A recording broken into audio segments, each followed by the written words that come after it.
स्वागत है आप सभी का गायत्री पीजी कॉलेज सांचौर की ऑनलाइन क्लासेस में।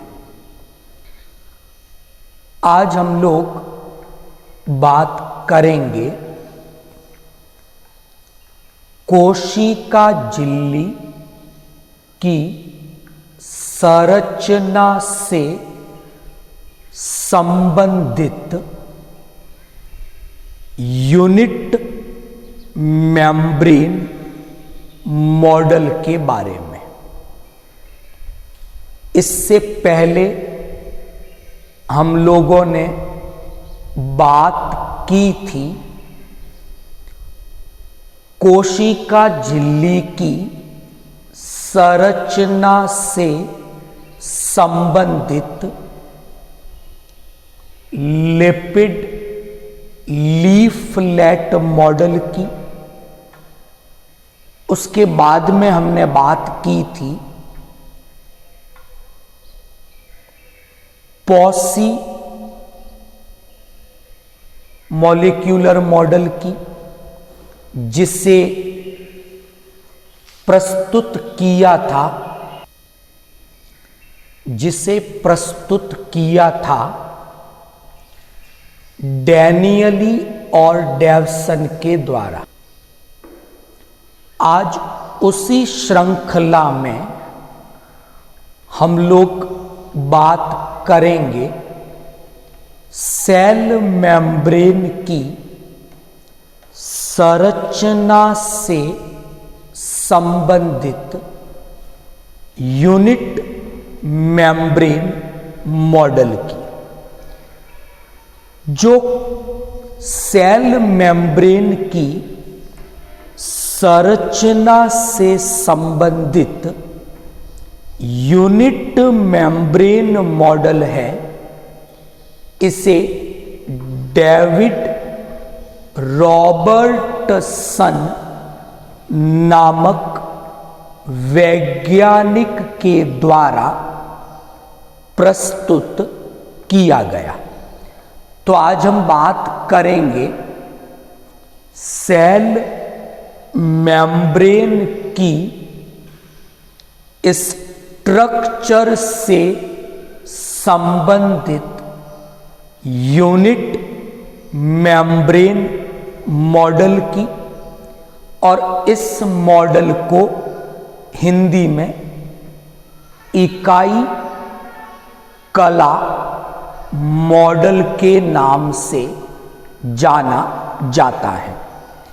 तो बात करते हैं कि यूनिट मेम्ब्रेन मॉडल क्या है, इस मॉडल की क्या महत्वपूर्ण बातें हैं। बात करते हैं यूनिट मेम्ब्रेन मॉडल के बारे में। तो आज अब बात करते हैं यूनिट मेम्ब्रेन मॉडल की, जिसे डेविड रॉबर्टसन के द्वारा प्रस्तुत किया गया। समझते हैं यूनिट मेम्ब्रेन मॉडल की कुछ महत्वपूर्ण बातें। 1959 में ये मॉडल डेविड रॉबर्टसन के द्वारा प्रस्तुत किया गया। अब क्या किया था रॉबर्टसन ने, उस पे हम थोड़ी सी बात करेंगे। रॉबर्टसन ने विभिन्न प्रकार की मेम्ब्रेन का, झिल्लियों का अध्ययन किया, जिसमें कोशिका के चारों ओर उपस्थित कोशिका झिल्ली भी थी, अंतःप्रद्रव्य जालिका एंडोप्लाज्मिक रेटिकुलम के चारों ओर उपस्थित झिल्ली भी थी, तो डेविड रॉबर्टसन ने कोशिका झिल्ली और कोशिका के विभिन्न जो ऑर्गेनेलीज हैं उनके चारों ओर जो झिल्ली है उन सब का अध्ययन किया। तो एक कॉमन सी बात उन्होंने बताई कि सभी प्रकार की जो मेम्ब्रेन है, चाहे वो कोशिका के चारों ओर उपस्थित झिल्ली हो, चाहे वो विभिन्न कोशिका अंगों के चारों ओर उपस्थित झिल्ली हो, सबकी बेसिक स्ट्रक्चर, आधारीय संरचना एक जैसी होती है। और इसीलिए रॉबर्टसन ने सेल मेम्ब्रेन को नाम दिया यूनिट मेम्ब्रेन, इकाई कला। और इसी कारण इस मॉडल का नाम भी इकाई कला मॉडल, यूनिट मेम्ब्रेन मॉडल नाम दिया गया। तो यहां एक चीज क्लियर हुई कि जो रॉबर्टसन है इसने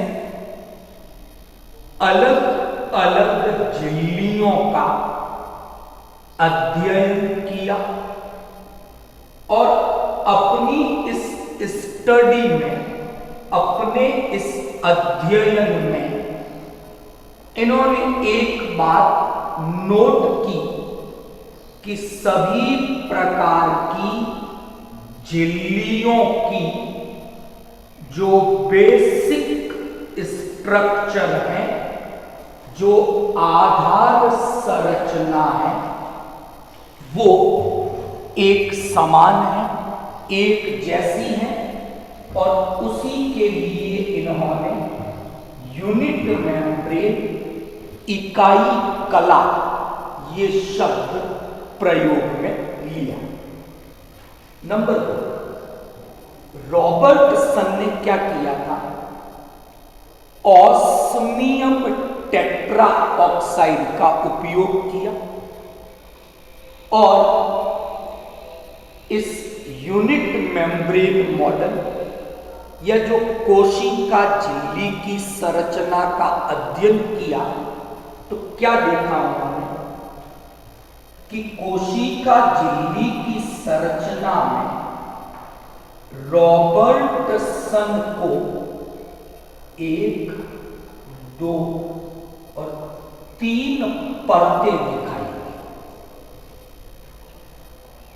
एक जो परत थी बीच में माइक्रोस्कोप में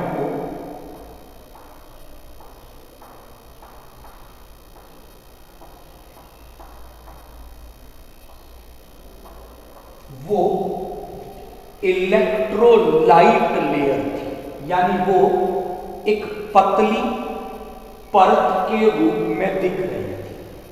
और इसके दोनों ओर जो परतें थी ये इलेक्ट्रोडेंस लेयर थी, बाहर वाली भी अंदर वाली भी। तो रॉबर्टसन ने क्या देखा कि सेल मेम्ब्रेन की स्ट्रक्चर में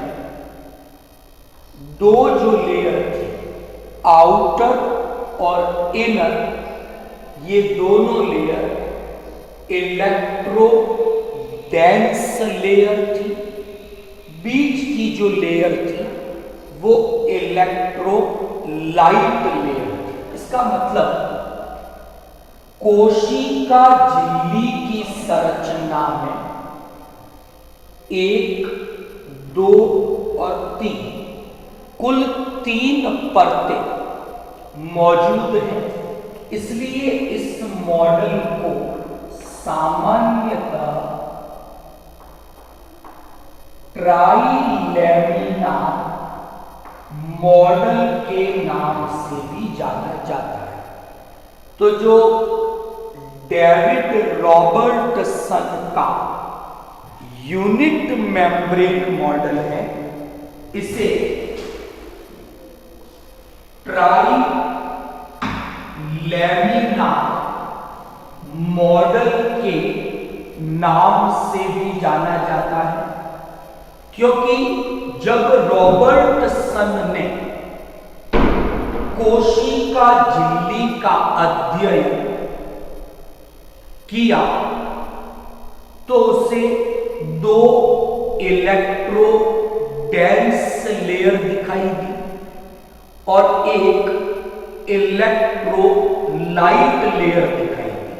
यानी कुल मिलाकर कोशिका झिल्ली की संरचना में तीन परतें, तीन लेयर दिखाई दी और इस कारण रॉबर्टसन के इस यूनिट मेम्ब्रेन मॉडल को ट्राइलेमिनार मॉडल के नाम से भी जाना जाता है।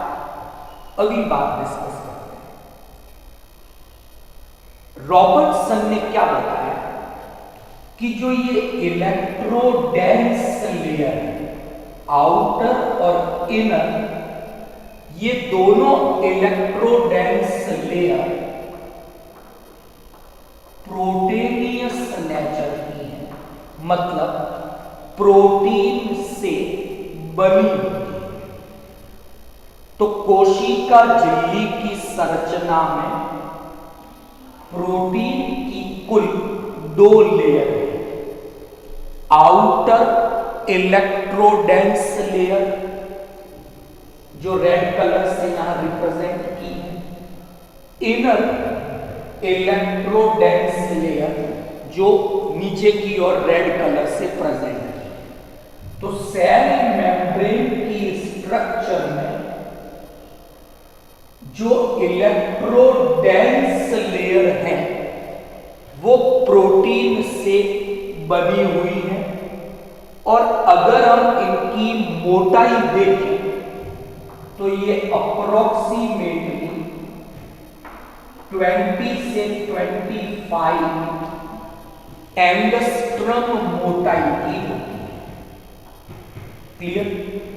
तो 20 एंगस्ट्रम ये वाली प्रोटीन की लेयर, 20 एंगस्ट्रम ये वाली प्रोटीन की लेयर, या 25 ये, 25 ये। तो ये तो हो गई प्रोटीन की दोनों इलेक्ट्रोडेंस लेयर। जो इलेक्ट्रोलाइट लेयर है कोशिका झिल्ली की संरचना में, वो लिपिड से बनी हुई है और इसकी जो मोटाई है वो अप्रोक्सीमेटली 25 टू 35 एंगस्ट्रम के लगभग होती है। तो जब हम एक सेल मेम्ब्रेन की स्ट्रक्चर देखें तो उसमें 20 एंगस्ट्रम की प्रोटीन की आउटर लेयर होगी, 25 एंगस्ट्रम की लिपिड की इलेक्ट्रोलाइट लेयर होगी और फिर प्रोटीन की 20 एंगस्ट्रम की इनर लेयर। तो लिपिड की और प्रोटीन की जो ये दो परतें हैं जिन्होंने कोशिका झिल्ली बनाई, तो सेल मेम्ब्रेन की टोटल जो थिकनेस है, मोटाई है, वो 65 एंगस्ट्रम के आसपास ये इसकी थिकनेस है। अगर प्रोटीन 25 है, दोनों 25 तो लिपिड 35 होगा, तो इसकी मोटाई अप्रोक्सीमेटली हो जाएगी 85 एंगस्ट्रम के आसपास। तो जो रॉबर्टसन का ये मॉडल है यूनिट मेम्ब्रेन मॉडल। वो हमें बताता है कि cell membrane trilaminar structure है और इसकी एवरेज थिकनेस, औसत जो मोटाई है वो 65 एंगस्ट्रम से लेकर 85 एंगस्ट्रम के आसपास होती है। तो ये कुछ बातें हमने डिस्कस की डेविड रॉबर्टसन के द्वारा दिए गए यूनिट मेम्ब्रेन मॉडल की। अच्छा, यहां एक बात और है कि जो ये यूनिट मेम्ब्रेन मॉडल है रॉबर्टसन का, वो ये बताता है कि कोशिका झिल्ली में जो प्रोटीन के अणु मौजूद हैं, ये प्रोटीन के अणु बीटा प्रोटीन के होते हैं। वो अल्फा हेलिक्स की फॉर्म में नहीं है, they are in the form of beta sheet. उस फॉर्म में ये प्रोटीन के अणु होते हैं। तो आज हमने बात की डेविड रॉबर्टसन के द्वारा प्रस्तुत किए गए यूनिट मेम्ब्रेन मॉडल की इकाई कला प्रतिरूप की। अगर मैं निष्कर्ष रूप में बात करता हूं तो 3 बातें इस मॉडल से स्पष्ट होती हैं, क्लियर होती हैं। नंबर 1 कि जितनी भी प्रकार की मेम्ब्रेन हैं, चाहे कोशिका की स्वयं की झिल्ली हो या कोशिका में उपस्थित विभिन्न प्रकार के कोशिका अंगों की झिल्लियां, सभी झिल्लियों की बेसिक स्ट्रक्चर एक जैसी होती है और इसीलिए डेविड रॉबर्टसन ने यूनिट मेम्ब्रेन शब्द को प्रयोग में लिया। नंबर 2, इस मॉडल को ट्राइलैमिनार मॉडल के नाम से भी जाना जाता है। क्या कहता है ये मॉडल कि कोशिका झिल्ली की संरचना में इलेक्ट्रोडेंस प्रोटीन की 2 परतें हैं, इलेक्ट्रोलाइट लिपिड की 1 परत होती है और तीसरी बात, प्लाज्मा मेम्ब्रेन की एवरेज थिकनेस, औसत जो मोटाई है 65 एंगस्ट्रम टू 85 एंगस्ट्रम होती है। क्लियर? कल हम बात करेंगे फ्लूइड मोज़ेक मॉडल की, जिसे हिंदी में तरल मोज़ेक मॉडल के नाम से जाना जाता है, जिसे सिंगर और निकोलसन के द्वारा प्रस्तुत किया गया, जो सेल मेम्ब्रेन की स्ट्रक्चर से संबंधित मोस्ट एक्सेप्टेड मॉडल है। कल डिटेल में उस मॉडल के बारे में बात करेंगे। Thank you all of you.